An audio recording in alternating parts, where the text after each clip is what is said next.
माता पार्वती खीर में एक सांप बनकर क्यों सो गई? आइए जानते हैं। इस कथा में एक बार माता पार्वती अपनी भक्तों के पास बहुत तेजी से जा रही थीं। तभी वह एक पेड़ के नीचे बैठ गईं। उसी समय कई भक्त महादेव का नाम लेते हुए रास्ते से गुजर रहे थे। माता पार्वती उनके पीछे पीछे चलने लगी। कुछ समय बाद वह एक स्थान पर पहुंची जहां बहुत सारे भक्त महादेव के यज्ञ का भोजन बना रहे थे। ये देखकर माता पार्वती बहुत खुश हुई। माता पार्वती कुछ कदम और आगे बढ़ी और देखा कि बहुत सारे भक्त भोजन के लिए वहां पधारे हुए थे। तब माता पार्वती बोली, मुझे भी बहुत भूख लगी है, मैं कुछ देर महादेव की कथा सुन लूंगी, फिर भोजन करूंगी। इसके बाद मैं अपने भक्तों के पास चली जाऊंगी, वे मेरी प्रतीक्षा कर रहे होंगे। फिर माता पार्वती महादेव की कथा सुनाने लगी। तभी महिषासुर, जो एक भैंस पर बैठा था, भोजन की सुगंध से आकर्षित होकर कथा को छोड़कर भोजन के पास चला गया। वह जोर जोर से हंसते हुए बोला, आज मैं महादेव के यज्ञ का भंडारा खा जाऊंगा, फिर देखेंगे कि महादेव अपने भक्तों को इस झूठी खीर से कैसे बचाते हैं। सभी भक्त महादेव से रुठकर उन्हें बुरा भला कहेंगे और इस झूठे भोजन को खाकर बीमार पड़ जाएंगे। महिषासुर भोजन को खाने लगा। तब माता पार्वती दौड़ते हुए वहां पहुंची और महिषासुर से बोली,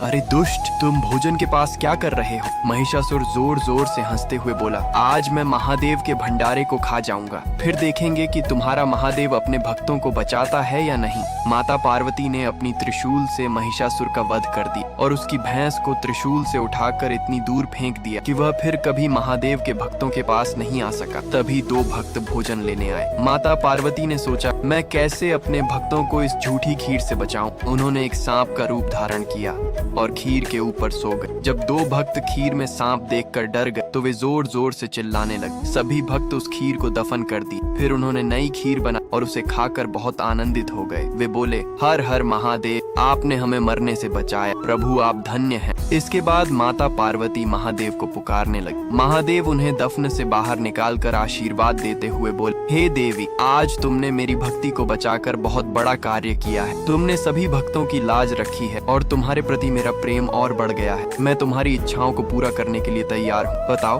तुम्हें क्या चाहिए? माता पार्वती ने रोते हुए कहा, महादेव, जो भी आपके चरणों में बैठकर पूरी कथा सुने, उनके घर में खुशियों और धन का भंडार भर दीजिए। महादेव बोले, हे देवी, तुम सही कहती हो। इस प्रकार माता पार्वती ने महादेव की भक्ति और अपने भक्तों को बचाकर एक बहुत बड़ी विजय प्राप्त की। तभी महादेव बोलते हैं, जो कोई इस कथा को देख रहे हैं उसने लाइक और सब्सक्राइब नहीं किया है